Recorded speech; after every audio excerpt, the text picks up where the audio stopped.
I wanted to mention this man, 48 years old, Mhm. looks incredible. He He is, looks 20 years younger, yeah, easily. which is good for him because his husband is 20 years younger. Yeah, which Not is to be a so funny. bitch.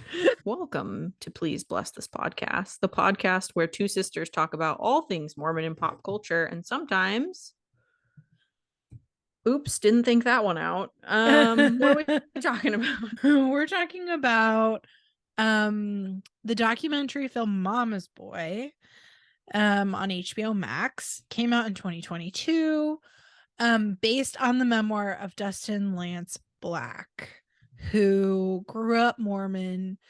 And if you know him at all, you know him from writing Milk and winning an Oscar for the screenplay in 2009. That's where I knew him from Yeah, originally. me too. He also was behind Under the Banner of Heaven, which came out last year and which we covered on this podcast.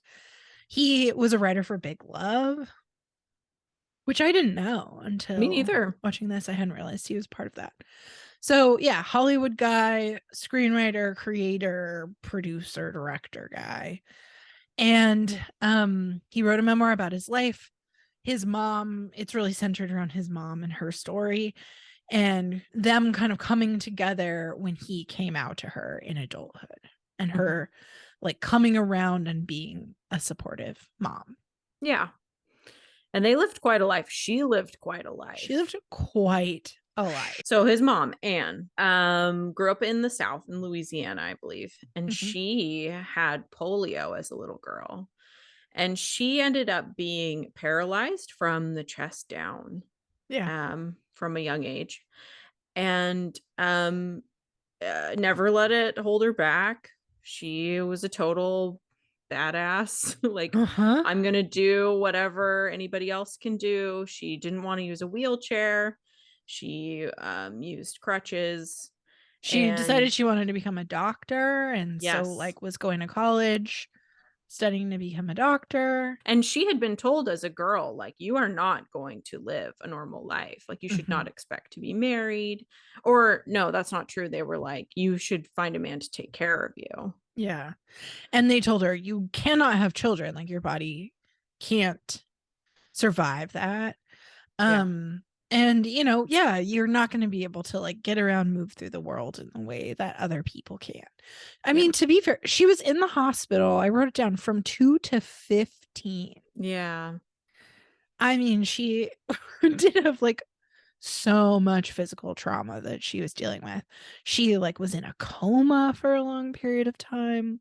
Mm-hmm. Like pretty stunning that she came out of all of that and did end up living, a relatively normal life. Totally. In the end, she She ended up with a successful career, and Mhm. yeah, and she ended up having several marriages. I guess we'll start with that. Yeah. Unfortunately, she found the Mormons, or really the Mormons found her, obviously, Mhm. as they do. And she ended up being introduced to a man um, who was not the best guy, but she took off with Yeah. him. So she was in college studying to become a doctor, and the Mormons found her.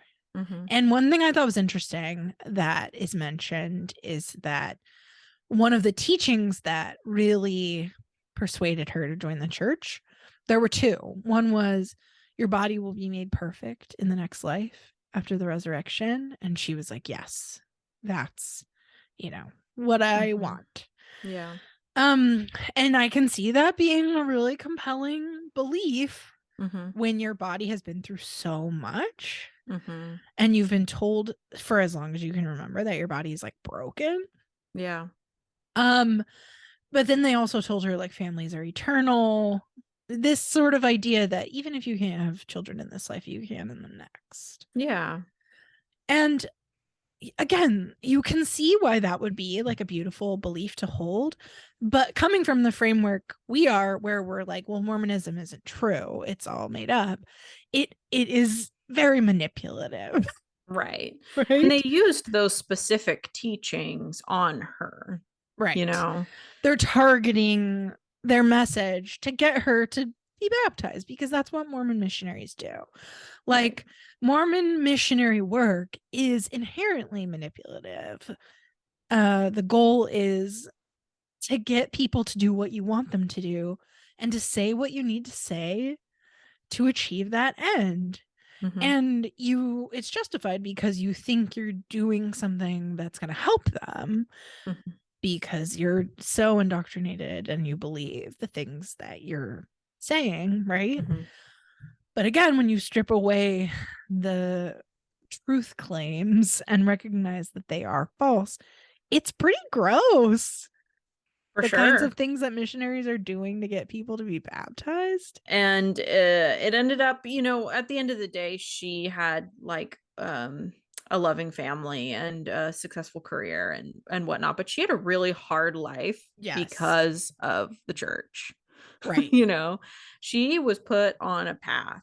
So she meets this guy, this Mormon guy. Number one, his name's Raul. Yeah. Odd name. Raul. So But not presumably like Raul. Raul, Raul. but they Mormon whiteified it I to know, right? Raul. So And red her flag number family one. is so suspicious of this guy because apparently he had been a Mormon missionary. It's like around the time of the Vietnam War. And because he was a Mormon missionary, he hadn't been drafted. And her family, who are not Mormons, they're just like watching her get caught up in this group. They're like, wait. He's trying to avoid the draft. Right. Because if he marries a woman with a disability, apparently that's something you could use to get out of the draft. And they're just like, open your eyes. This is not a good guy. That's so sinister. Right? Yeah. But they get married. Mm-hmm. And they stay married long enough that they have 3 sons together, Mm-hmm. including Dustin. He's the middle child, which you know that I relate to. Yeah. He they're together for years. They end up moving to San Antonio, Texas. So they moved from like the South to California to San Antonio. And then we learn that Raul's been cheating on Anne with his first cousin. Woo. And wants to do polygamy, Mm-hmm. wants to be a polygamous man with Classic. his first cousin, and I guess Anne. And she is like, no. Get lost, bro. Bye-bye. And so he takes off. He vanishes. Like, they interview one of her cousins or aunts or somebody, and they're like, they had a hard time even finding the guy to get the divorce. Like, Yeah. he just disappears. He was He's probably out in of some there. freaky polygamous commune somewhere off the grid. Yeah. I just can't even imagine that. I mean, men be doing that stuff. It's just crazy to me. Like 3 lovely sons, a lovely wife. Right. Adios. A happy, like, relatively normal life. Goodbye. I'm gonna Never, just never to be heard from again. yeah. It's And so like, strange. and it's so even ickier than you even think. Like, she catches him and the first cousin like having sex on their couch in San Antonio. I mean, it's just like blatant, gross, weird, creepy behavior. So that's her first Mormon marriage. Yes. Not ideal. Her next is to a man, another red flag name, Merrill. I love in the notes how you're like, this is the most Mormon red flag name.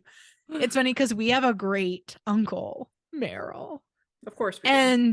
But the only Merrills, it's like Laurie. We've talked about Laurie. If you've met a Laurie, you've met a Mormon.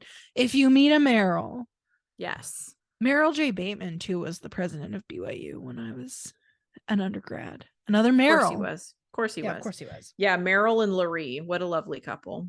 Yeah.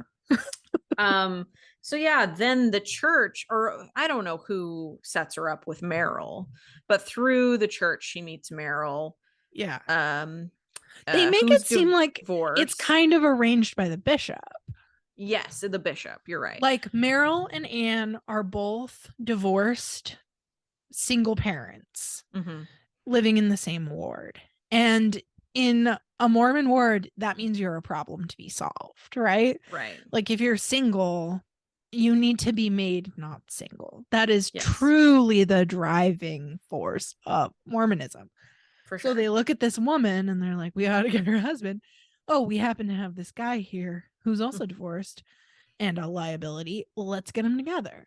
And Right. I mean, Dustin Lance Black even says, like, it's not like they met and fell in love or something. It's like the church was like, here you go. There you go. Here you go. Yeah.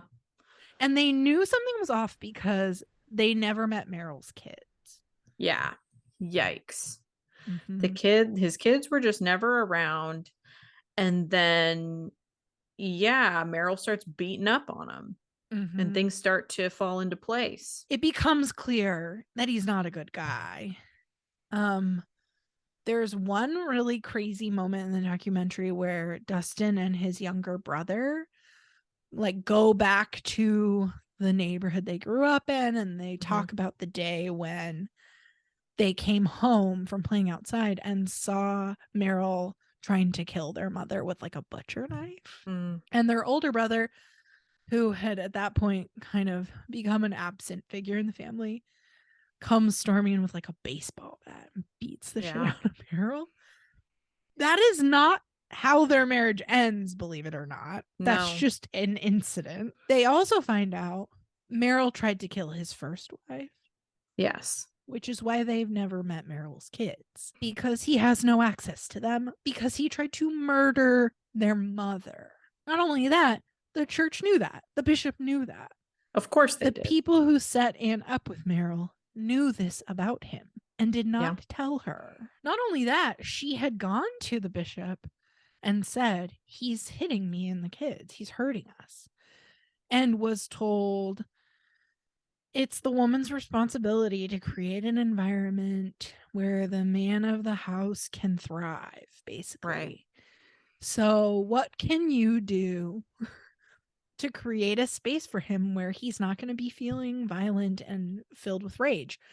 I mean, these people are villains, monsters to do this knowingly.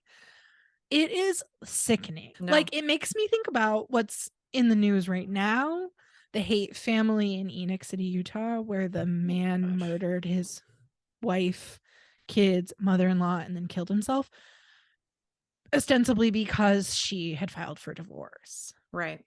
And you find out that there'd been this history of violence, and you know, she had finally put her foot down, and he reacted in an extremely violent way and killed everybody. And yet the like obituary for him is this glowing endorsement of like his character and his devotion to his family and to the church. And there have been lots of people talking on like Twitter and TikTok about the comments in the obituary where men particularly in their church congregation are like, he was such a great spiritual leader, he'll be so missed. And it feels so similar. It does. And it's so crazy and like shocking to read when you think about like family annihilators of the past, you know, that we've seen on the news. I mean, nobody would ever say something like that about them. These men were like absolutely like the minute you find out what they do, they're right. You know, they're rejected by their families. These people are monsters. But Yeah. from within the church, it's just like they just see things differently. It's so dark and disturbing and like so naive and strange, and it's just really unsettling. And like And all of there's some those misogyny to it. for sure, all those men need their hard drives investigated. Yeah, at the very I least. wouldn't trust a single one of them. I mean, if you don't want to publicly, you know, call this man who you knew a monster, just don't say anything. Right. Like, you don't need to be jumping to his defense at mere days after he has murdered his entire family. To me, it looks like these people are trying to maybe spin it like he had a really severe mental health episode, Mm. and that he's not like a terrible monster because he did this thing. Because how could he have been? Because as far as we know, he was this great spiritual man. But we Um, also know from reporting around the incident that it wasn't an isolated incident of no. violence. Like, just enough. Yeah. It's too much. Like, stop defending violent. Stop defending violence. Right. It's time to like start rejecting men who are abusive to their families Yeah. and exhibit violent behavior. Like, how about Mhm. we excommunicate those people, church? Yeah. And also that there be like broader legal Oh, of consequences, course. Yeah. right? We're not going to just try to just don't just gloss over it. Oh no, Mhm. you got divorced because you tried to kill your wife. Let's set you up with somebody else. No, you're gone. Yeah. You're done. I'm calling I the police. Get out of my office. right. One thing it's making me think of is just that there's so much potential for this kind of stuff to happen when you're a part of an organization that has this kind of like hardcore pack mentality, like a church, like a cult, right? Where it's like, well, if this person who I've seen do good in the church on a Sunday is actually a monster, then what does that say about me, about the people around me, about everybody else? So he can't be a monster. It can't Right. be true. So I have to create some kind of explanation for myself, or I have to gloss it over. I have to put on rose colored glasses. I have to find a way to make it not what it is. Mm-hmm. There's just this incredibly intentional delusion, Mm-hmm. like group delusion. Right. And you see it in small ways, but this is just an instance where you're seeing it in a huge way, in the way Yeah. that this story about that family is unfolding. Anyway, we've Back been talking a to lot about the Mama's mom. I Boy. mean, there are more. There's another husband after this. There is another husband after this. So, um, luckily, Meryl is shipped off out of the country for Mm-hmm. work. And that period of distance gives them a chance to end things. And he's gone, thank goodness. Mm-hmm. And she ends up marrying again. Mm-hmm. This time, not a Mormon. And Perfect. shocker, it turns out he's a good guy. Mm-hmm. The common denominator of Mormonness in these men was maybe a problem. Yeah. Was Turns maybe out. part of the root of the problem. So this next guy is great and is a great stepdad. And it seems like from there, their family life is pretty stable. Yeah. He seems wonderful. He's like 16 years younger than her, which Yes. is awesome. And he was a total babe when they met. So she's like dating this like total smoke show who's way younger than her. Another thing, common denominator in the marriages that didn't work out was that they were Mormon and they were setups. Now, this guy she Mm. met organically, Yeah, and just at work. he's not Mormon. She got to get her cougar on. Good for Yeah. her. Yeah. Yeah. Outstanding. And they move back to California. Mm-hmm. So they move back to California. The boys are growing up. Dustin like travels through LA one day and is like feels called to return. And Mm-hmm. he moves down there for college and he goes to like UCLA film school and he's, honing his craft and finding himself. And he's known he's gay since he was a young boy. But growing up Mormon, he was like, oh, I can't be gay because the leaders of the church tell me that that is deviant behavior, that it's akin to murder. And so I would Right. never, I can't even consider this. Mm-hmm. But his best friend is also gay and they haven't come out to each other, but Dustin Lance Black is like, I just knew. He convinces his friend to come out to him. He kind of like pressures him to do it Mm-hmm. when they're living in LA together. Like he's like, just tell me the truth. Right. And the friend finally does come out to him. And Dustin Lance Black is like, oh, I don't know if we can be friends anymore. And when he tells this story, there's an acknowledgement that that was really fucked up, that was like Yeah, bad behavior. for sure. And and a reflection of how much self-loathing he was carrying. Yeah. But it's pretty dark. Yeah. I know. There's a part of me that appreciates the honesty. I feel like a Mm-hmm. lot of people would not tell that story. Mm-hmm. But it's still hard to hear. I mean, you feel for the friend. He sounds Yes. like he was like, you know, a bully, albeit like going through a really hard time himself. But yeah, Mm-hmm. I yikes. mean, it does make me think about how growing up in a shame-based culture like Mormonism instills a lot of self-hatred, self-loathing into people Mhm. if they're gay, if they're for any number of reasons, right?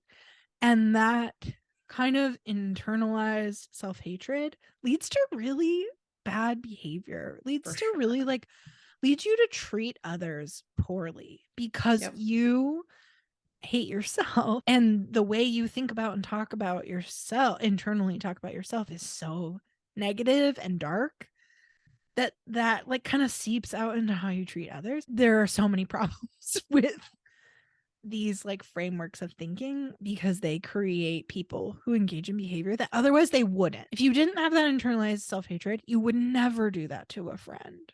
Right. If these people had otherwise been taught like just like acceptance Yeah. and And there's yeah. like a safety that you can rely on. You would never do that. And you see it all the time. See it all the time in the church growing up as a young woman, the way that Mhm. just the like shitty, manipulative, Mhm. just dark-sided way that Yes, you're women talk taught to to each like other. be ashamed of your body, Mhm. and what that translates to is you're super horrible to other women. Mhm. Like I remember being in Relief Society. I was maybe like 18 or 19 or something. So I was new to Relief Society and I was in like a single adult ward. And one of the women in the ward, also a young person, like 19, 20, was wearing like a sleeveless dress. And one of the bishopric members' wives in Relief Society, so like an older woman, she turned to a group of us sitting in Relief Society and was like, did her mother never teach her not to dress like a slut? Oh my So god. this woman who is like married to the bishop or something, right? Like she's in this position of she's in our ward in our relief society to be like this positive influence on us and to train us up in like how to be relief society sisters. And that's what she's doing. Is she's talking mad shit about a girl, a 19-year-old girl in the room to other 19-year-old girls in the room. So hoping we're all going to be like, yeah, oh, she's so trashy. And we were all like, whoa. Mhm. There's something about the way they do it so blatantly Mm-hmm. too, where it like catches you off guard and like they're trying like there's almost an assumption like of course you're gonna agree with me. Mm-hmm. Like I remember I had a friend as a teenager who was her family was in the church, but she was like on her way out very clearly. But she was like my best friend, Mm-hmm. and I remember somebody who we notoriously talk shit about, Elisa, a very special woman in our growing up in the church, who was just always so nasty. One time she said to me, she was like, "So do you really like her?" You Wow. know, and like she made a comment about how she had a nose ring or something. And I'm like, she is very obviously my best friend. You see her around all the time. Mm-hmm. You're sitting at my dinner table in my house talking Mm. shit about my best friend. Where do you get off? Yeah. Like, what is up? Who Like, do you think you what do you are? expect me to say? But like, they just get away with it. They're just able to be like so nasty about people. This is a bit of a throwback, but it makes me think about the scene in Under the Banner of Heaven where like it's clear that Jeb Pyrie's faith is kind of slipping and he's not sure his daughter should get baptized. And a woman in the ward like confronts his wife outside of church and is just like, wouldn't it's what a shame to, experience this. And I think she'd had like a miscarriage or had a hard time getting pregnant. And the woman said something kind of like invoking, like, Yeah. Oh, maybe it's for the best. Like, it was so dark, Yeah, but the woman evil. was just smiling sweetly as she said the most vicious stuff.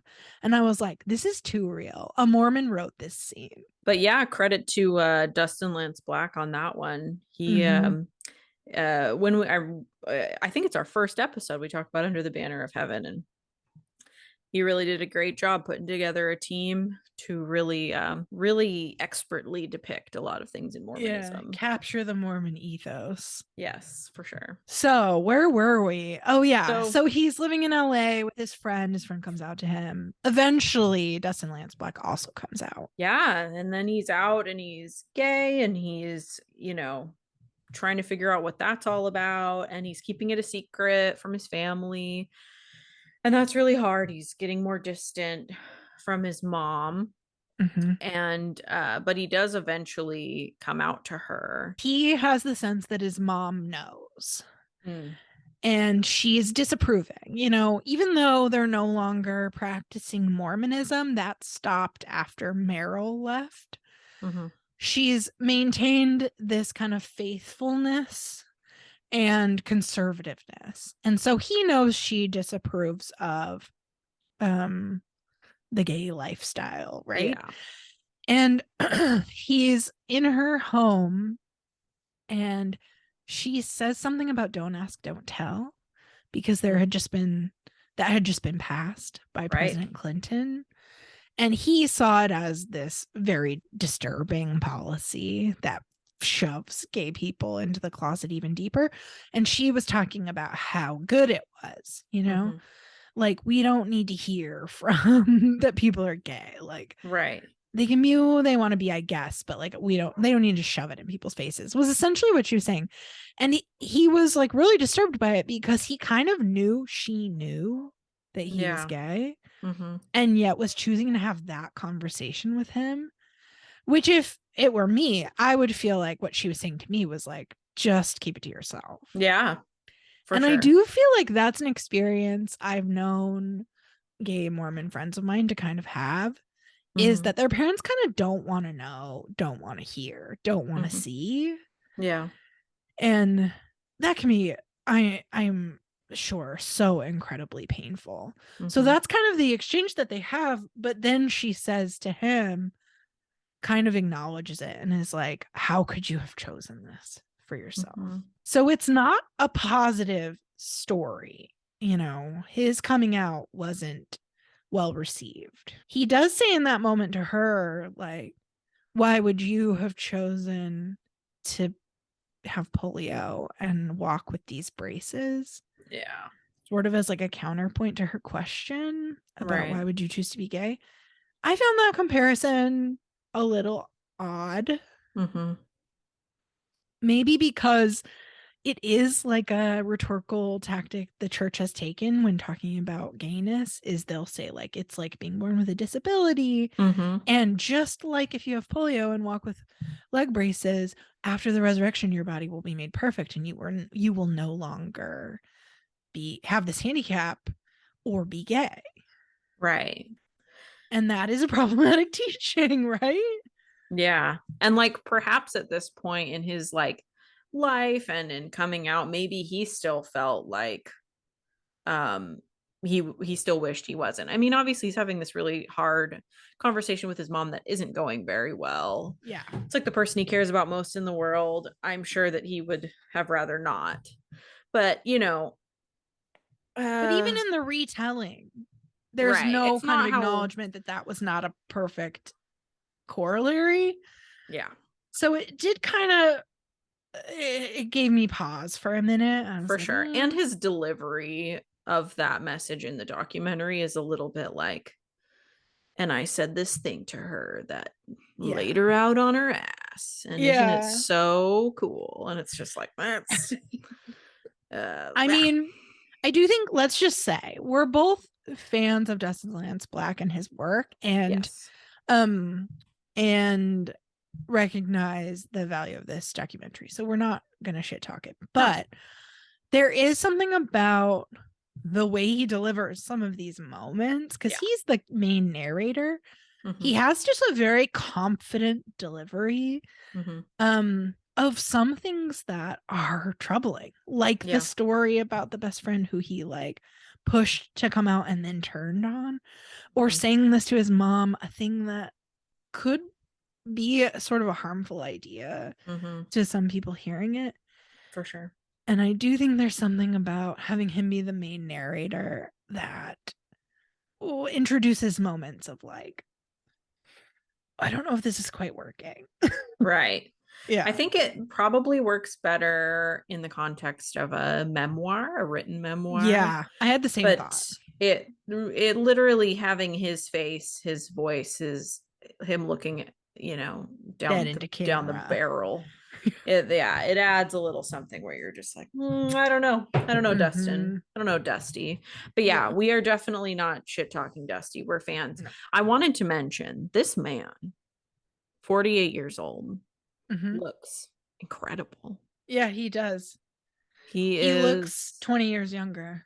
Yeah, easily. Which is good for him because his husband is 20 years younger. Yeah. Not to be a bitch. Yeah, not to skip to the end and be a bitch. He and his mom were cougars, turns out. Yeah. He's married to Tom Daly, the British diver. Yeah. And again, no, not to go there, but when they started dating, Tom Daly was 19. Yeah. And Dustin Lance-Black was 39. And if he didn't look so young, that would honestly be a bit of a red flag. But I'm a little bit like, you know what, he gets a pass because I'm just gonna say no comment. Yeah, I just want the information out there. I'm not gonna thank you editorialize too much. Thank you so much. You're welcome. So he's back in LA. He's come out to his mom. It didn't go well, but she comes to visit and she meets a bunch of his queer friends. He makes it seem like in the matter of one night, one like evening in his home with some queer friends, she like comes to relate to them and feel connected to them, and that her like whole attitude changes. Yeah. Which may or may not be exactly how it went down, right? That seems a little clean and tidy. Right. But his like big takeaway from that experience, and also sort of the main thesis of this documentary and his memoir, is that there's power in us telling our stories to each other, and that hearing each other's stories can help us to like build bridges across difference.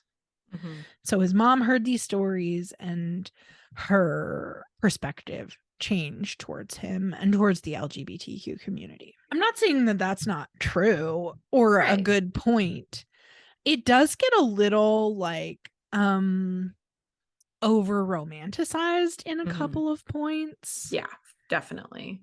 Like really in one night, this woman who had spent like 40 years believing that being gay was a perversion akin to murder, that just changed. Yeah, he even mentions at the end of the night, she sort of is teasing him about a guy who was there who he clearly has a crush on, and that she was teasing that guy and saying, you should take my son on a date. It was kind of unbelievable. But I will say, yeah, those kinds of bridges, I do think it's important to keep those lines of communication open with people who you feel safe around. Like obviously like his mom loves him, she loves her children, and she's like a caring person, though she had bigoted beliefs. Like there was a lifetime of otherwise connection, trust and connection, and like those bridges can be built,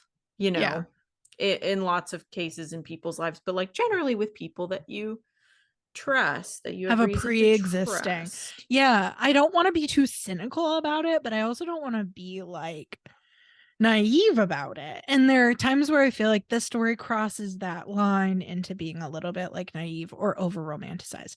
Later, skipping ahead, he when Proposition 8 happens in 2008, the Mormon church like pours all this money into it, and it passes, making gay marriage illegal in California. And I think the biggest donor was the Mormon church. Yeah. And we've talked before about like, I was at BYU in 2008. it was hammered into us. Like, you have to do everything that you can, even from Provo, to make sure the Proposition 8 passes in California. It was everywhere. And he wins his Oscar for Milk right after Proposition 8 passes. It's Yeah. like the winter of 2009. He's giving this Oscar speech and he gets up and he talks about growing up in a Mormon household as a gay kid, Mm-hmm. and how he was taught not to love himself, basically, that he didn't matter, Mm-hmm. and and that wasn't true. And he was like, I promise that soon there will be federal protections for gay people in this country. So he gets really involved in activist work around gay marriage and just gay rights at a federal level. And that means addressing the church and Prop 8 and the church's involvement. And so he talks about like meeting with leaders of the church Right. and sharing stories and building bridges. And again, it feels a little rose colored Mm-hmm. the For way sure. he talks about it. I'm not trying to deny that he had like compelling conversations with leaders of the church, Mm-hmm. but if the church could get away with Proposition 8 again now, they totally would. And he talks about Mormons Building Bridges, that group that was Mm-hmm. attending like gay pride parades in Salt Lake, as evidence of hearts and minds being changed. Yeah. She does seem to see this possibility Mm-hmm. for systemic change in the church that I literally do not believe is possible. No. Not And from an I institutional level. no. And I guess like it wouldn't be a bad thing. And so if Right. he wants to make that a part of his whole thing, then sure. But it's just so incredibly unlikely, you know? Yeah. It's giving his kind of main thesis in the end is giving Tyrion Lannister at the end of Game of Thrones. He just keeps being like the power of storytelling. And I'm like, I don't know. I mean, obviously I think there's power in storytelling. I'm watching him tell a story Mm-hmm. because I want to learn from it and experience something and feel something. And I do think that's real. But I think there's also a lot of power in money Mm-hmm. and greed and um you know, like cult belief. I don't know that stories are enough to undo all of that. No, stories don't really compare to $100 billion. Yeah, right. So, Yeah, but it's a nice story. it's a nice story. I will say, I think another sort of big message he drives home in the end, because he goes back to Louisiana and he spends time with Mm, his mom's family, who he yeah. hasn't known or spent a lot of time with as an adult and since coming out. And he Mm, has like a really beautiful experience with them, and they're yeah. featured in the documentary, and they clearly have been able to like find some common ground. Hmm. And that's great. And he talks about he says blood's thicker, right? Like Hmm. family over politics and religion. Yeah. And I do think that's beautiful. Like institutional change driven by the power of stories. I don't know, guys. Yeah. But can individual families actively choose family over politics and religion? I think they Hmm. can. Hmm. And I think they Yeah. should. And I think that's powerful for people. Mhm. Like when it comes to something as important as like LGBTQ rights, and like let's say there is a person who would otherwise have had like a bigoted opinion of those people, Mhm. just basically for no good reason, if they had not had the influence of somebody they love in their life coming Mhm. in and saying, hey, that's me, Mhm. let's talk about it. Like that's like that changes families like generationally, Yeah. that's so powerful. And yeah, I feel like the blood's thicker, you know, side of the documentary definitely was more effective for me too. Yeah. That message really landed. Yeah, I think because definitely. I've seen it. Yeah. I've seen individuals I know make the choice to put their family above their faith in Mormonism. Mm-hmm. And I've seen the opposite too, but I Mm-hmm. have seen people do that. I do know it's possible. To some extent, our parents have done that. Mm-hmm. And I really am so glad, you Yeah, know, thank for sure. goodness. Yeah. I will say there was a review of the documentary in the New York Times that was mostly very, very positive. But there was one paragraph that kind of called out the same sort of issue I feel like we're talking about. And I'm just going to read briefly from that review. Okay. It says the film takes a somewhat myopic approach to Black's reach across the aisle activism philosophy, focusing primarily on his work toward marriage equality. It doesn't consider how political polarization can make the strategy of sharing space with others and stories with others, as his mother did, difficult to execute when many places go out of their way to bar those different from them, even from entering in the first place. Mm-hmm. That made me think about, like, just in the last couple of years, these like don't say gay laws being passed, right? Or like states that are like fighting to remove um curriculum around like racism and from schools. Right. So this work to just like invisibilize Mm-hmm. people and remove them from the experience of others, like remove them from our collective experience. Yeah. Like that shit is real and terrifying Mm-hmm. and needs bigger solutions than put people in the same place and let them share their experiences. Like that is a lot to ask of a Mm-hmm. gay kid in Florida For where it's like sure. you can't even say the word gay, right? Or a black student in a classroom that's not even allowed to teach systemic racism. Like, I don't know. It's a little rose colored. Anyway, on another note, I will say I remember vividly seeing Dustin Lance Black's Oscar speech in 2009 Mm-hmm. when I was at BYU and Prop 8 had just passed, and I had felt a lot of bad feelings about it. Yeah.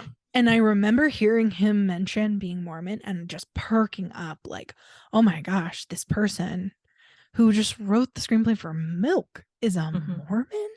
Yeah. And it like really was powerful for me to hear, Mm-hmm. given that I was having a lot of questions and doubts, but was also so deeply entrenched in Mormonism still, Mm-hmm. to see someone who'd like gotten out and was talking about it as like a success story. Yeah. So, please bless Dustin Lance Black. For Done a lot of good sure. in the world. Keep it up, man. Keep looking so young.